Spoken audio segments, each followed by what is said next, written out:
Abouna Jacques Mourad, ça fait à peu près 4 5 jours que vous êtes Ouais. parti de Qaryatin.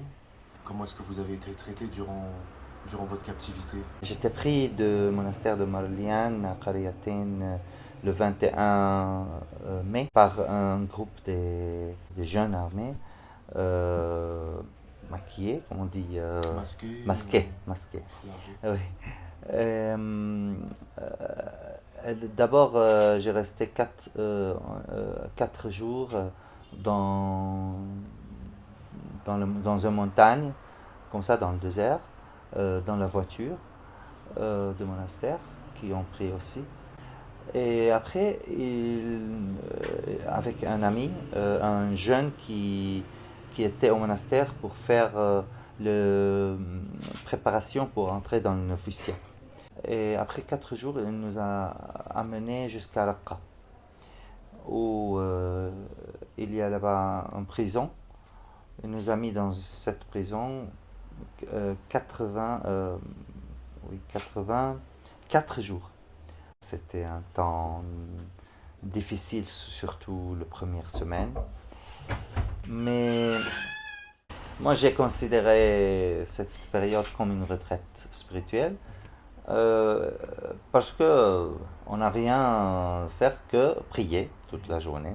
Alors, euh, cette expérience, il m'a converti dans ma relation avec la Vierge Marie, à prier le chapelet, parce que pratiquement, moi, c'est très rare que j'ai prié le chapelet, mais comme c'était le mois de Marie, le mois de mai, consacré à la Vierge Marie, alors j'ai renouvelé ma relation avec ma mère spirituelle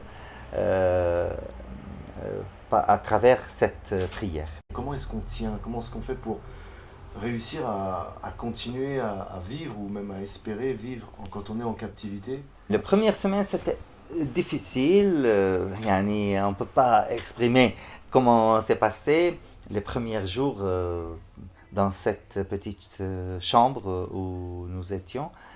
Mais après, à travers cette prière et la force et la paix que j'avais dans mon cœur, grâce à la prière du chapelet, et grâce aussi à la prière de Charles de Foucault. Cette prière, elle m'a aussi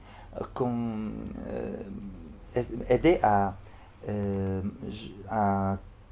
abandonner mon âme dans les mains du Seigneur, avec la conscience que j'avais, parce que comme je suis prisonnier dans la prison de Daesh, ça veut dire, comme chrétien, kafir, ça veut dire que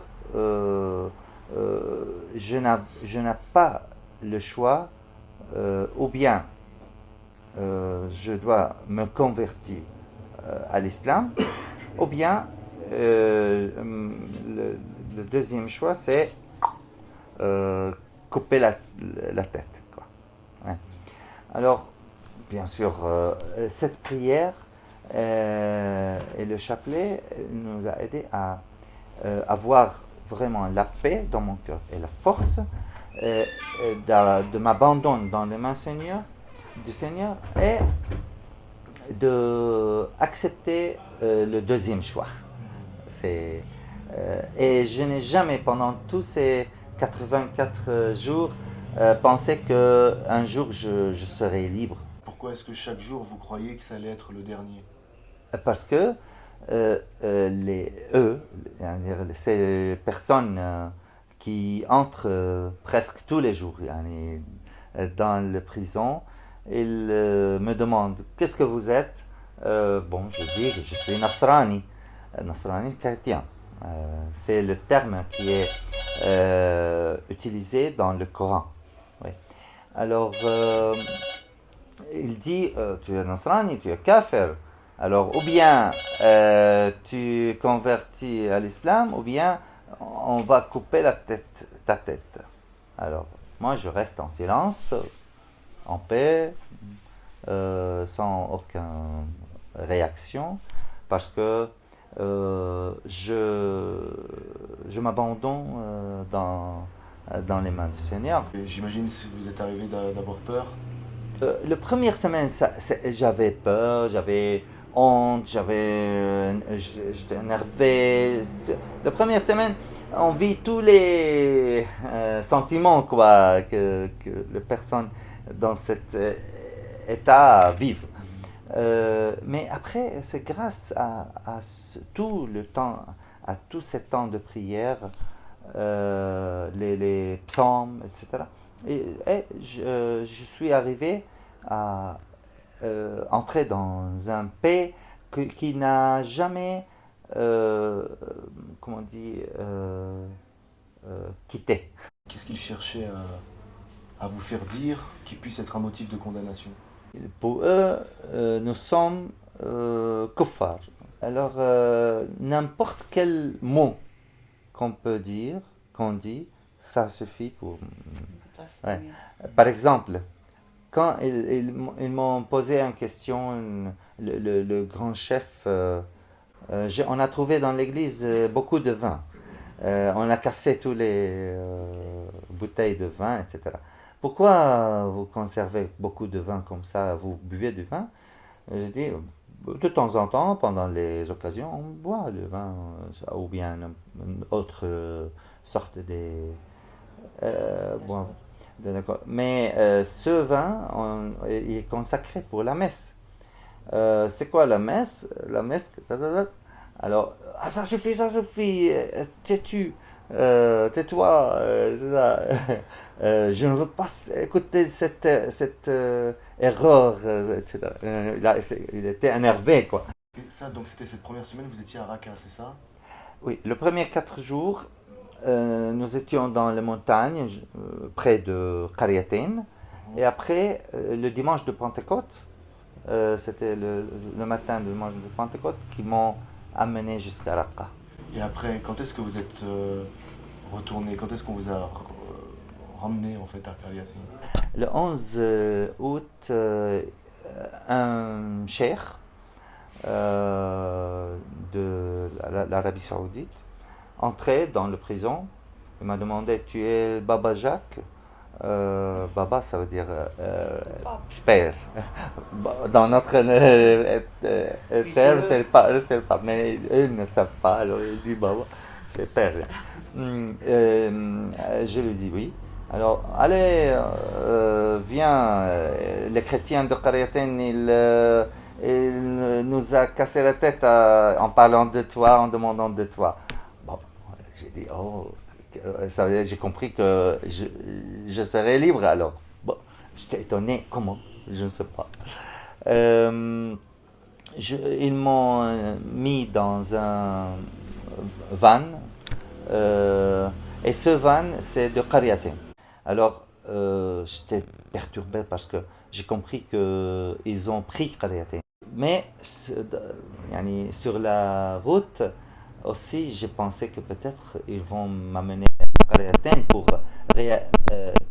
comment dire, inafzou, exécuter le chrétien. Oui. Aussi, j'ai continué à prier le chapelet et j'étais ça va.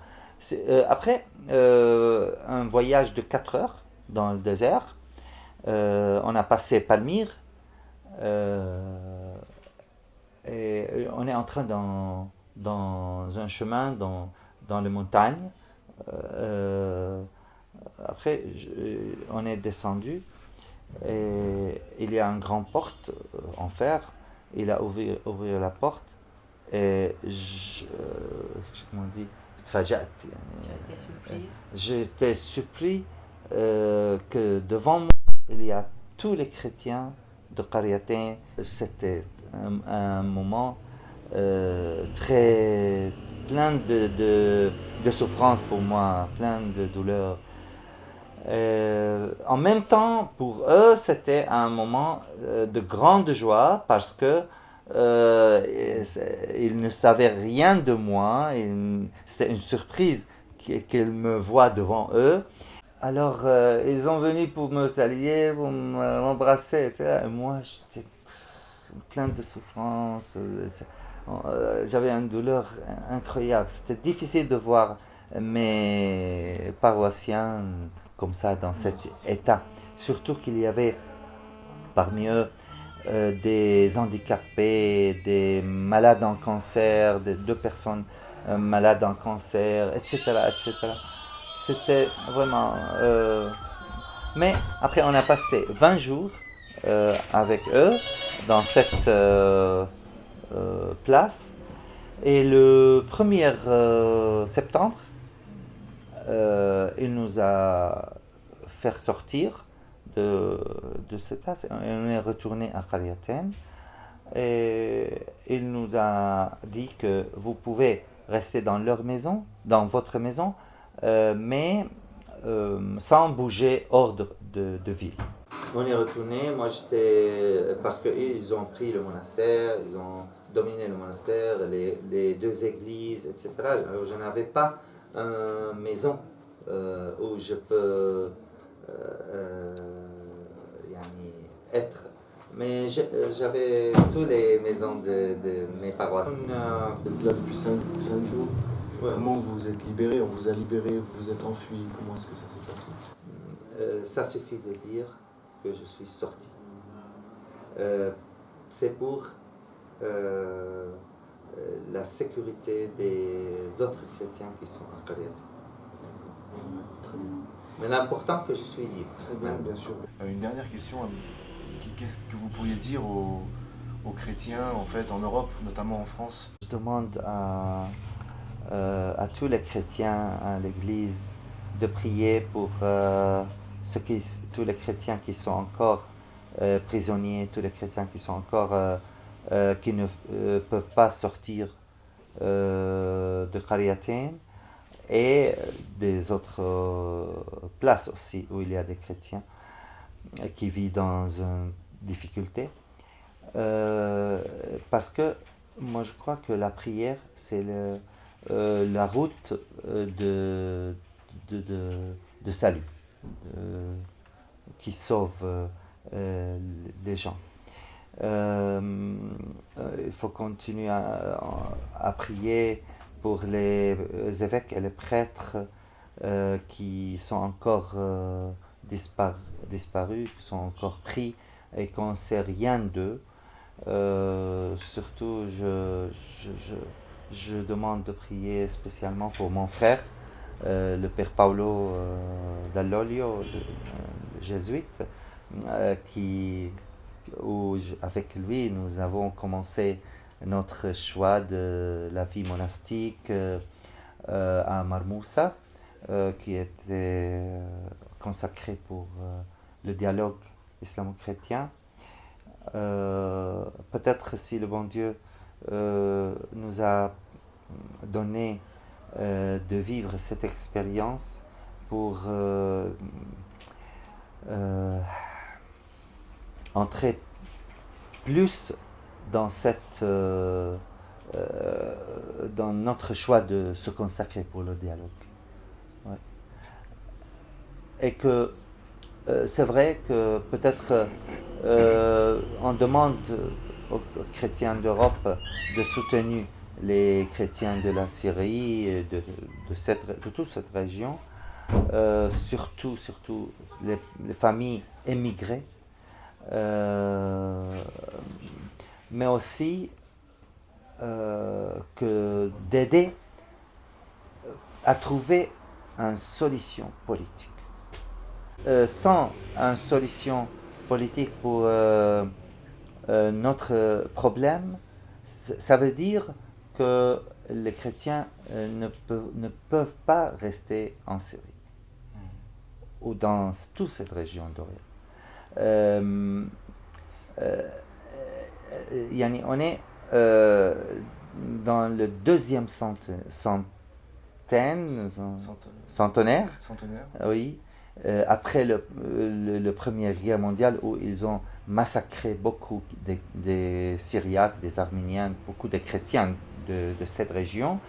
C'est vrai que maintenant, dans cette centenaire, il n'y a pas vraiment des massacres, mais le plus fort massacre cette fois, c'est l'immigration. Si ça continue la situation comme ça, je ne vois pas, je n'ai pas une espérance pour l'avenir, pour les chrétiens. Et les familles, les personnes, elles ont le droit de vivre en paix.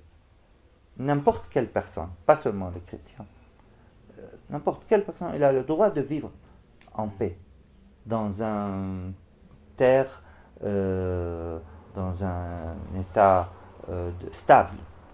Bien, Père Mourad, nous on vous Merci. remercie beaucoup pour le temps que vous nous avez donné. Merci à vous, à votre mission en Syrie, pour les chrétiens de la Syrie. Que Dieu vraiment vous donne le courage de continuer à supporter ce poids qui n'est pas facile. Parce que maintenant, plus de la moitié des chrétiens qui sont des chrétiens syriens qui sont émigrés de leur maison, de leur région, et surtout maintenant qu'il y a beaucoup de chrétiens de Qariatin qui sont obligés aussi à émigrer depuis que Daesh a entré dans cette région. Et on a peur aussi on doit prier pour les chrétiens de Sadat qui sont très proches, Sadat et Hafar, de cette région, que le bon Dieu le garde